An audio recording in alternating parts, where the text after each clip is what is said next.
ಹೋಗ್ತಿರಲ್ಲ ಬರ್ಲಿ.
ಕಮಲವ, 5 ಮಂದಿಯು ಯುದ್ಧಕ್ಕಾಗಿ ಮುಂದೆ ಬನ್ನಿ ಎಂಬ ಪೌರುಷದ ಮಾತು ಒಟ್ಟಾಗಿ ಬಂದಿ ನೋಡಿ.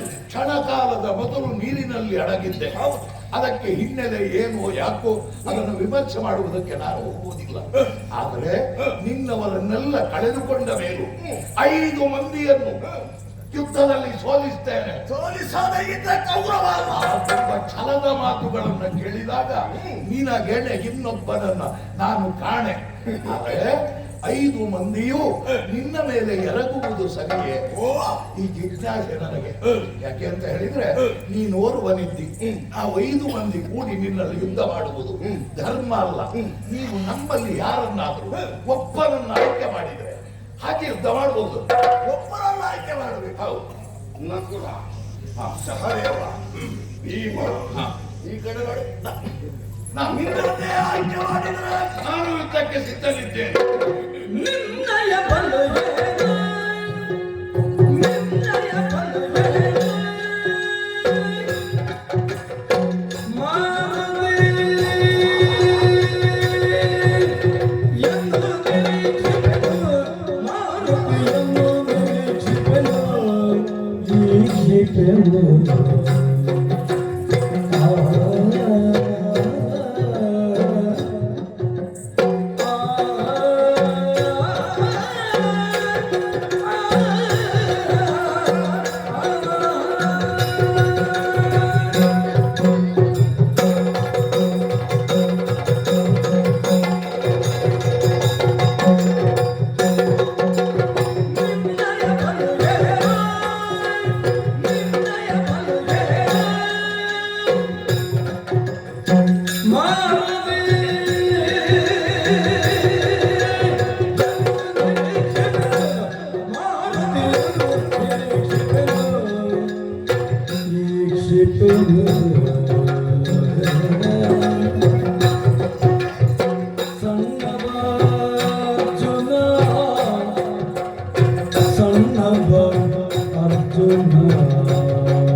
ಐದು ಮಂದಿಯನ್ನು ಯುದ್ಧಕ್ಕಾಗಿ ಆಹ್ವಾನಿಸಿದೆ.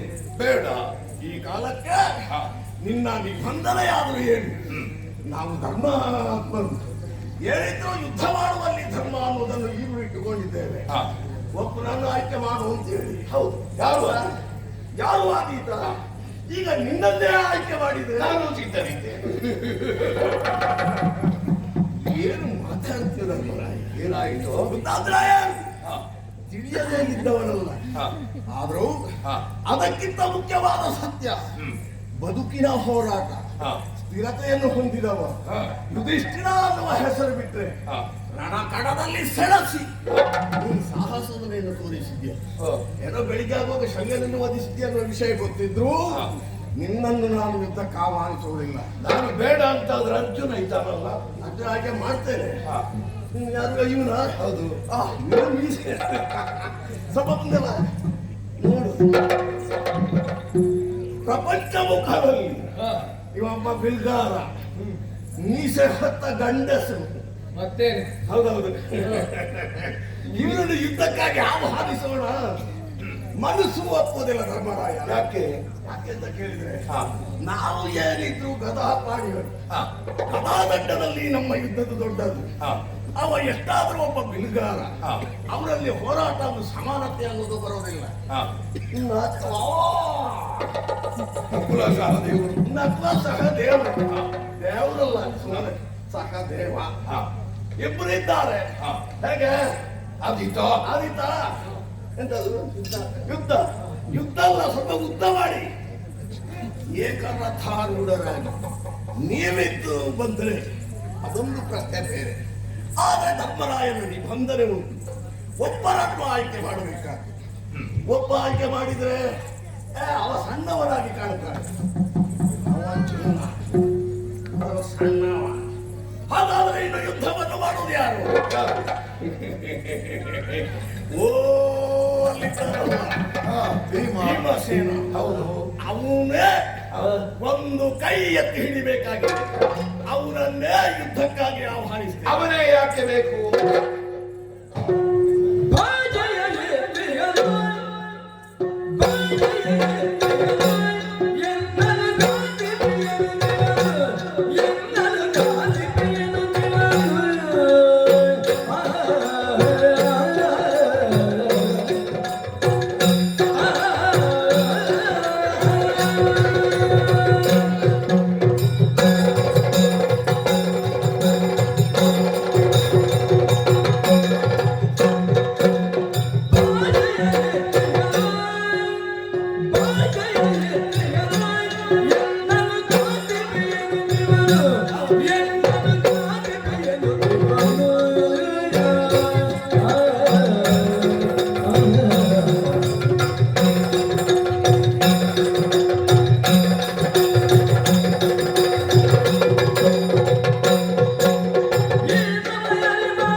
ಭೀಮರಲ್ಲೇ ಯುದ್ಧಕ್ಕಾಗಿ ಆಹ್ವಾನಿಸ್ತಾ ಇದ್ದೇನೆ. ಕಾರಣ ಗೊತ್ತಾಗಲಿಲ್ಲ. ಈ ಹಿಂದೆ ಆ ಭೂತದ ಸಭೆಯಲ್ಲಿ ಸರ್ವಸ್ವವನ್ನು ಕಳ್ಕೊಂಡಿದ್ದಾಗ ದ್ರೌಪದಿಯನ್ನು ಎಳ್ಕೊಂಡು ಬಂದದ್ದು. ಏನು ಸೀರೆಗೆ ಸೆಳೆಯುವ ಕಾಲಕ್ಕೆ ಎದ್ದು ನಿಂತು ಇವ ಭಾಷೆ ಹಾಕಿದನಲ್ಲ, ಮುಂದೊಂದು ದಿವಸ ಆ ಕೌರವರನ್ನು ಉದ್ಧಾರಿಸುತ್ತೇನೆ ಅನ್ನುವ ಹಾಗೆ. ಅದು ಇಷ್ಟವರೆಗೆ ಆಗಲಿಲ್ಲ, ಅದು ಇನ್ನೂ ಆಗುತ್ತದೆ ಅಂತೇಳಿ ಅಲ್ಲ, ಎಷ್ಟಾದರೂ ನಮ್ಮ ಜಾತಿ ಮಗ ಅಲ್ವಾ, ಅವನಿಗೊಂದು ಅವಕಾಶ ಕೊಟ್ಟು ಗದಾಯುದ್ಧ ಪ್ರವೇಶ. ಹೌದೌದು. ಆದುದರಿಂದ ಮಾರುತಿಯನ್ನೇ ನಿರೀಕ್ಷಿಪೆ, ಯುದ್ಧಕ್ಕಾಗಿ ಅವರನ್ನೇ ಆಹ್ವಾನಿಸ್ತೇನೆ. ಹೇಗೆ ಬಿಡಬಹುದ ಬರಬಹುದು? ಖಂಡಿತ ಬಿಡೋಣ. ನಿನ್ನನ್ನು ವಹಿಸುವುದಕ್ಕೆ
ಕಾರಣ ಯಾರು?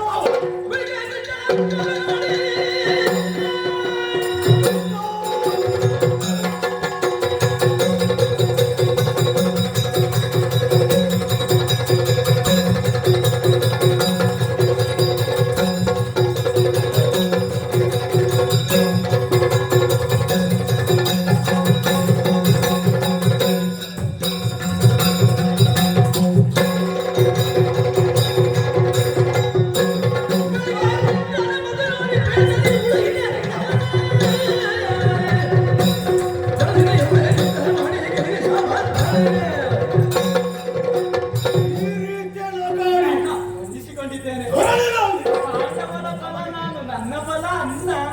ಅಲ್ಲಲ್ಲ, ಹೊರಳು. ಎಂತ ಅನ್ನ? ಎಲ್ಲವರನ್ನು ಮುಗಿಸಿ ಆಯ್ತು. ಸ್ವಲ್ಪ ತಡವಾಗ್ತಿದ್ರೆ ನಾನು ಮುಗಿತಿದ್ರೆ ಕತೆಗೆ ಮಂಗಳ ಆಡ್ತಿದ್ದೆಯೋ. ಎಲ್ಲ ಕೃಷ್ಣ ಬಂದದ್ದು ಎಷ್ಟು ಒಳ್ಳೇದಾಯ್ತು. ಮತ್ತೆ ನೀವಿದ್ದದ್ದು ಒಳ್ಳೇದೆಷ್ಟು. ನೀವು ಗುರುಗಳು ನಮಗೆ. ಹೌದು, ಇದಕ್ಕೆ ಗುರುಗಳು. ಏ ಕೃಷ್ಣ, ಕುರುಕ್ಷೇತ್ರದಲ್ಲಿ ಧರ್ಮಯುತವಾದಂತಹ ಯುದ್ಧವು ನಡೆದಿದೆ ಎಂಬುದು ನನಗೆ ನಂಬಿಕೆ ಇಲ್ಲ. ಹಾ. ಅಲ್ಲ, ನೀವು 4 ದಿವಸ ಮುಂಚಿತವಾಗಿ ಬರಬೇಕಿತ್ತು. ಇವತ್ತು ನಾನು ಎಷ್ಟೊತ್ತಿಗೆ ಬರ್ಬೇಕಂತ ನೀನು ಹೇಳಲಿಕ್ಕೆ ನಾನು ನಿನ್ನ ಅಣ್ಣ. ಅಲ್ಲ, ಎಂತ ಸಮಸ್ಯೆ ಅಂತ ಆಯ್ತು? ಕೃಷ್ಣ, ಹಾ. ಈ ದಿವಸ ಈ ಗಳಿಗೆಯಲ್ಲಿ ಇನ್ನು ಮುಂದೆ ನಡೆಯುವಂತ ಯುದ್ಧದ ಹಾ. ಅಧ್ಯಕ್ಷ ನಾನೇ. ತೀರ್ಪನ್ನು ನಾನೇ ಕೊಡ್ತೇನೆ. ಅಲ್ಲ, ಒಳ್ಳೇದೇ ಆಯ್ತು. ಇಬ್ಬರಿಗೂ ಗುರುಗಳಾಗಿದ್ದವರೇ ನಾನು. ಅಲ್ವೇ? ಯಾವುದ್ರಲ್ಲಿ? ಹಾ. ಗದಾ ಯುದ್ಧದಲ್ಲಿ ನಿಜ.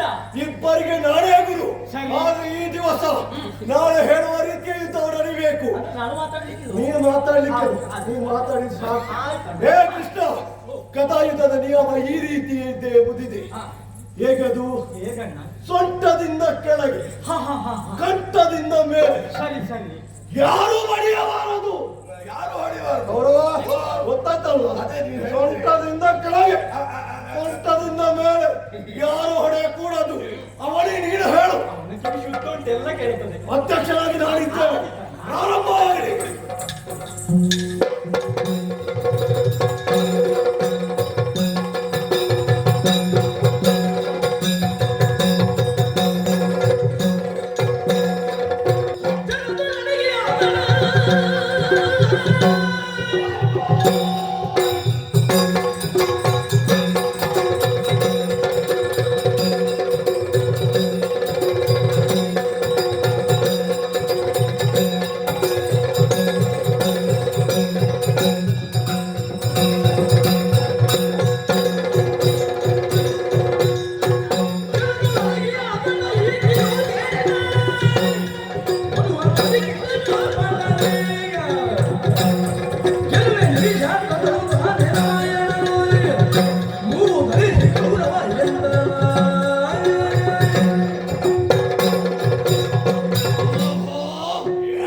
ಇಲ್ಲ ವಿಕ್ರಮ ಎಷ್ಟು ಎಂಬುದು ಈಗಾಗಲೇ ಲೋಕಮುಖದಲ್ಲೇ ಸಾಬೀತಾಗಿ ಹೋಯಿತು.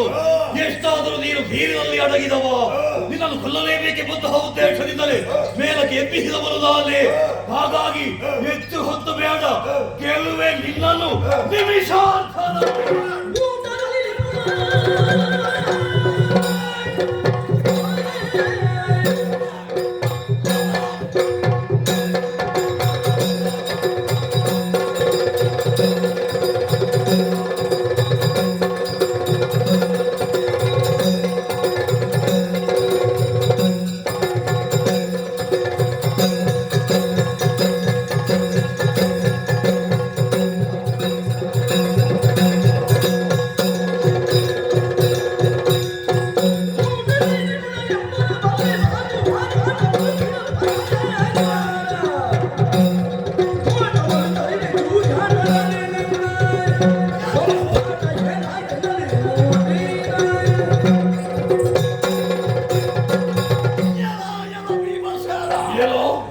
ನಿನ್ನ ಪರಾಕ್ರಮವನ್ನು ನಾ ಏನು ತಿಳಿಯದೇ ಇದ್ದವನಲ್ಲ.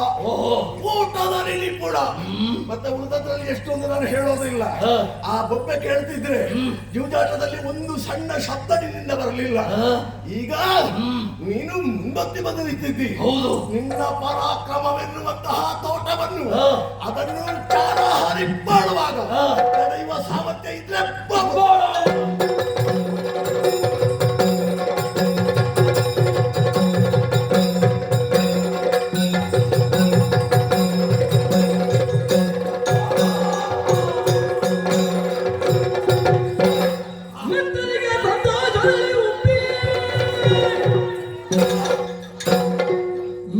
ಅವರಿಗೆ ಸಂತೋಷ ಗೌರವ ಧರ್ಮಜಾರಿ ಪಟು ಉತ್ತಮರ ಕರೆ ಕರೆದು ನುಡಿದನು ಮನನ ಮೋಡಿಯರಿ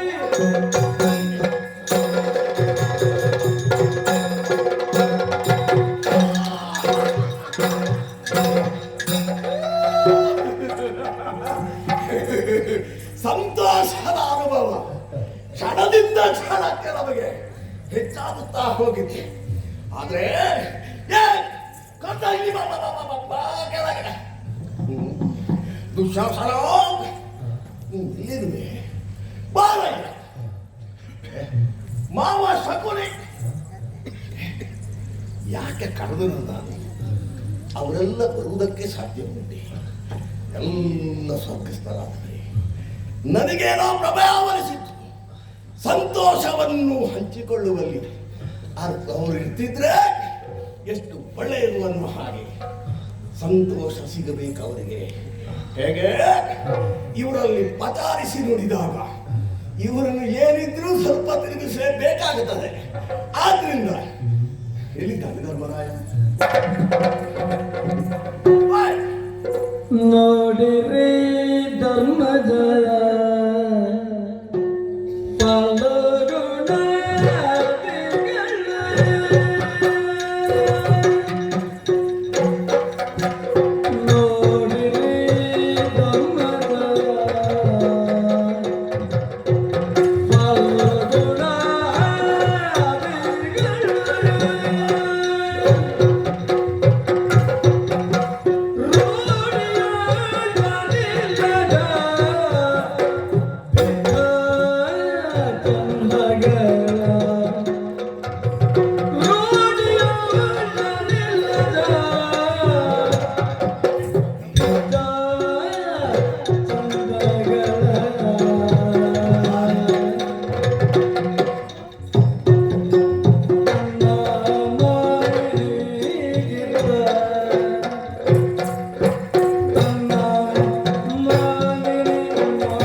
ಇಲ್ಲ, ಕುರುಕ್ಷೇತ್ರದಲ್ಲಿ ಯುದ್ಧ ಮಾಡಿ ಸ್ವರ ಸೇರಿಸಲಿಕ್ಕೆ ಬಹು ಕಷ್ಟ ಆಗುತ್ತದೆ.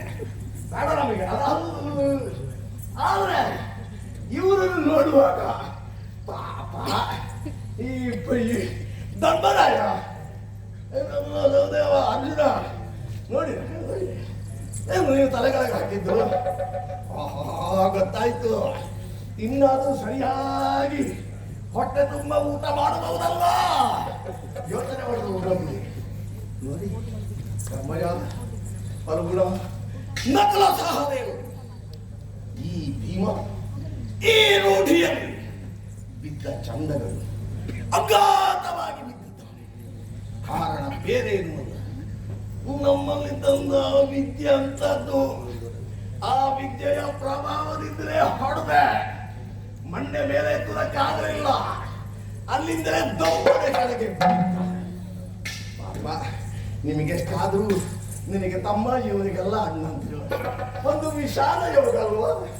ನನಗೆ ಕಣ್ಣಲ್ಲಿ ಯಾಕೆ ನೀರು ಬರುವುದಿಲ್ಲ ಅಂತೇಳಿ ಬೇರೇನಲ್ಲ, ನನ್ನನ್ನು ಆ ಕಣ್ಣಿನಿಂದಲೇ ಇವ ನನ್ನನ್ನು ನೋಡಿದ್ದ. ಮತ್ತೆ ಇವರಲ್ಲಿ ಈ ದೇಶಿಗ ಸತ್ತದ್ದು ಒಳ್ಳೆಯದೇ. ಅವನು ಮಾತು ಉಂಟು, ತನ್ನ ವಾರಿಯಾದವಳು ಆ ದ್ರೌಪದಿಗೆ ಭಾಷೆಯನ್ನು ಕೊಟ್ಟಿದ್ದಾರಲ್ಲ, ಕ್ಷತ್ರಿಯ ಕುಲದಲ್ಲಿ ಹುಟ್ಟಿದ ಮೇಲೆ ಆಡಿದ ಮಾತಿಗೆ ಅನುಗುಣವಾಗಿ ವ್ಯವಹರಿಸಬೇಕಾಗಿತ್ತು. ಆದರೆ ಅದು ಆಗಲಿಲ್ವ ಧರ್ಮರಾಯ?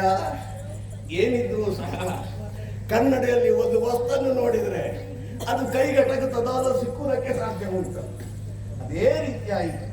ನೀವೆಲ್ಲ ಗ್ರಹಿಸಿದ್ದೀರಿ, ಜಯ ಅನ್ನುವುದು ನಮಗೆ ಸಿಗುತ್ತದೆ. ನೋಡಿ, ಜಯ ಯಾರಿಗೂ ಅಲ್ಲ, ಜಯ ಅನ್ನೋದು ನಿಮಗೆ ಕನ್ನಡಿಯ ಕಂಡು ಜಯ ಪ್ರಾಪ್ತಿಸಿದ್ದು ಅದು ಕೌರವನಿಗೆ ಕೌರವನಿಗೆ. ಸಾಕು, ತಲೆ ಅಲ್ಲಿಂದಲ್ಲಿಗೆ ಮೇಲೆತ್ತುದೇ ಇಲ್ಲ. ಇದು ಕೆಲಸ ಮಾಡುವ, ಇವರಿಗೆಲ್ಲ ಒಬ್ಬ ನಿರ್ದೇಶನ ಕೊಡುವ ಇದ್ದಾನೆ. ಒಂದು ನಾಯಕನ ಸ್ಥಾನ ಎದುರಿಗೆ ಬರುವುದಿಲ್ಲ. ಅವ ಎಲ್ಲಿದ್ದಾನೆ? ಕಪಟ ನಾಟಕರ ರಂಗ ರಂಗ ರಂಗ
ಕೃಷ್ಣ, ಕೌರವನಿನಲ್ಲಿ ಮಾತನಾಡದದ್ದು ಕಾರಣವೂ ಉಂಟು. ಏನು? ಕೇಳಿ ಕೇಳಿ. ಕಪಟ ನಾಟಕ ರಂಗ. ಕಪಟವು ನಾಟಕವು ಅರ್ಥ ಎರಡು ಒಂದೇ. ಆದರೆ ಈ ರಂಗ ಯಾವುದು? ಒಂದು ರಂಗ ಅನ್ನೋ ಹೆಸರು ನಿನಗೆ, ಮತ್ತೊಂದು ಈ ಪ್ರಪಂಚವೇ ನಿನಗೊಂದು ವೇದಿಕೆ. ಒಂದು ರಂಗ ನಿನ್ನ ಲಕ್ಷ್ಯವನ್ನು ಈಡೇರಿಸಿಕೊಳ್ಳುವಲ್ಲಿ ಎಷ್ಟೆಷ್ಟು ನಾಟಕಗಳೆಲ್ಲ ಬೇಕು, ಯಾವ ಯಾವ ಕಪಟದಾಗಿಯೆಲ್ಲ ಹಿಡಿಬೇಕು, ಉಳಿದವರು ನಿನ್ನಿಂದ ಅಭ್ಯಾಸ ಮಾಡಬೇಕು. ಕಪಟ ನಾಟಕ ರಂಗ ಗುಪಿತವಾಗಿರುವಂತಹ ಏನಾದರೂ ವಿಷಯಗಳಿದ್ರೆ ನಿನ್ನ ಅಂತರ್ಯಲ್ಲಿದ್ರೆ ಈಗ ನೀನು ಮಾತಾಡಬೇಕಾಗುತ್ತದೆ, ಹೇಳಬೇಕಾಗುತ್ತದೆ. ಯಾಕೆ ನೋಡಲಿ, ಭೀಮ ಅನ್ನುವ ಪಾಂಡವರಲ್ಲಿ ಒಬ್ಬ ಭೂಮಿಯಲ್ಲಿ ಬಿದ್ದು ಆಗಿದೆ, ಶ್ವಾಸ ಮೇಲೆ ಕೆಳಗೆ ಹೋಗೋದಿಲ್ಲ, ವಾಯು ಸ್ತಂಭನ ಸತ್ತು ಹೋಗಿದ್ದ. ಆದರೆ ನಿಪುಣ ಅವಲ್ಲ, ನಿಪುಣ ನೀನು. ಸುದೀರ್ಘವಾದಂತಹ ಬದುಕನ್ನು ಹೊಂದಿದವ ಕೌರವ. ಆದರೆ ಸುದೀರ್ಘವಾದಂತಹ ಬದುಕು ನಿನ್ನಲ್ಲಿಯೂ ಕಾಣ್ತೀವಿ. ಪ್ರತಿಯೊಂದು ಬದುಕಿನಲ್ಲಿಯೂ ಅದೋ ರಾಗಟಿದ ಪಟುವಾಗಿ ನೀ ಕಾಣಿಸಿಕೊಂಡದ್ದನ್ನು ನಾವು ಮರೆಯುವ ಹಾಗೆ ಪ್ರಪಂಚದಲ್ಲಿ ಹುಟ್ಟುವ ಮಕ್ಕಳು ಅಳುವುದು ಸಹಜ. ಆದರೆ ನೀ ಅರ್ಥದ್ದಲ್ಲ, ನೀನು ತಾಯಿ ತಂದೆಯರಿಗೆ ನಿರ್ದೇಶನವನ್ನು ಕೊಡುವುದಕ್ಕೆ ಮಾತು ಆ ದಿವಸದಿಂದಲೇ ಆರಂಭಿಸಿದೆ. ಮತ್ತೆ ನಿಲ್ಲಿಸಿದ್ದೆಲ್ಲೆಂದು ಕೇಳಲಿಕ್ಕಿಲ್ಲ, ಆಡಿಕೊಂಡೇ ಇರುವುದು ನೀನು ಮಾತು. ಅದು ಎಲ್ಲಿಯವರೆಗೆ ಮುಂದುವರಿಯಿತು? ಸಂಧಾನಕ್ಕರೆಗೆ. ಆ ಹೊತ್ತಿಗೆ ನಾ ಹೇಳಿದ್ದೆ, ಎಲ್ಲರೂ ಅಂತ ಕೇಳು. ಈ ಕ್ಷತ್ರಿಯ ಕೌರವ ಅನುಕಂಪ ಅನ್ನುವ ವಿಷಯ ಇಲ್ಲ ಈ ಕಾಲಕ್ಕೆ. ಪಾಂಡವರಿಗೆ ಭೂಮಿ ಬೇಕು ಎಂದಾದರೆ ಹೋರಾಟ ಮಾಡಿ ಅಂತ ನಿನ್ನಲ್ಲಿ ರಣವೀರ್ಯವನ್ನು ಕೊಟ್ಟದ್ದು ನಾನೇ. ಈಗ ನೀನು ಎಷ್ಟು ಬುದ್ಧಿವಂತ ಅನ್ನೋದಕ್ಕೆ ಸಾಕ್ಷಿ ಎಷ್ಟೋ ಸಲ ಬೇಡ. ಮಾಗಧನ ಕುಮಾರ ಸಹದೇವ, ಮಾಗಧನನ್ನು ಕೊಲ್ಲುತ್ತಿ ಸಹದೇವನಿಗೆ ಪಟ್ಟ ಅಲ್ವಾ? ನರಕಾಸುರನನ್ನು ಕೊಂದೆ, ನರಕಾಸುರನ ಮಗನಿಗೆ ಪಟ್ಟವ. ಯಾವ ಹೇಳಿದಾಗೆ ಕೇಳಲಿಲ್ಲ, ಮೊನ್ನೆ ಅವನನ್ನು ಕೊಂದೆ. ಅಧಿಕಾರ ಅನ್ನೋದು ನಿನಗೆ ಬೇಡ, ಹಿಂದಿನಿಂದ ಆಡಳಿತ ಬೇಕು. ಪಾಂಡವರು ನಿನ್ನನ್ನು ಆಧರಿಸಿದ್ದಲ್ಲ, ನೀನಾಗಿ ಪಾಂಡವರನ್ನು ಆಧರಿಸಿದ. ಬಲರಾಮ ಮೊದಲೇನಿದ್ರು, ಸಹ ದ್ವಾರಕೆಯಲ್ಲಿದ್ರು, ನಿನ್ನದೇ ಅಧಿಕಾರ. ಕಾಣುವ ಕಡ್ಡಿಗೆ ಬಲಭದ್ರ ಅನ್ನೋದು. ಕೃಷ್ಣ, ಅದು ಏನಿದ್ರು ಸಹ ಇಲ್ಲಿಗೆ ಮುಕ್ತಾಯ. ನಿನ್ನ ನಿಪುಣತನ ಅನ್ನೋದಿದ್ರೆ, ಅಲ್ಲ ಅಗತಿತ ಪಟು ಎನ್ನುವುದನ್ನು ಪ್ರಪಂಚ ಮುಖದಲ್ಲಿ ಕಾಣಿಸಿಕೊಂಡಿದ್ರೆ ಇವತ್ತಿಗೆ ಅದು ಮಂಗಲಾಯಿತು ಅಂತ ಗ್ರಹಿಸಿಕೊ. ಇಲ್ಲದೇ ಇದ್ದರೆ ಪಾಂಡವರ ಸಹವರ್ತಿಯಾದನೆ, ಅವರನ್ನೇ ಆಧರಿಸುವುದಕ್ಕೆ ಹೊರಟೆ. ಇವತ್ತು ಭೀಮ ಬಿದ್ದಿದ್ದವಲ್ಲ ಸತ್ತು, ಅವ ಇನ್ನು ಬದುಕಿ ಮೇಲೆ ಹೇಳಿ ಕುಟ್ಟ ಗುರುಗಳೇ. ಈಗ ಮಾತಾಡಿ, ನೀನೊಬ್ಬ ನಿಪುಣ ರಾಜಕೀಯ ಪಟ ಹೌದು ಎಂದಾದ್ರೆ, ಇವತ್ತು ಭೀಮ ಬಿದ್ದ ಸತ್ತ, ನಾಳೆಯ ದಿವಸ ಹಸ್ತಿನಾವತಿಯ ಅಧಿಕಾರಿಯಾಗಿ ಈ ಕೌರವ ಸಿಂಹಾಸನವನ್ನು ಏರಬೇಕು. ಅಲ್ಲ, ಸ್ವತಃ ಪಾಂಡವರು ಬದರಿಕಾಶ್ರಮವನ್ನು ನನ್ನ ದಾಸನಯ್ಯ ನಿನ್ನ ಭಜನೆ ಮಾಡುವುದಕ್ಕೆ ಅವರಿಗೆ ಆದೇಶ ಕೊಡ್ತೀವ. ಮಾತಾಡು ಈಗ.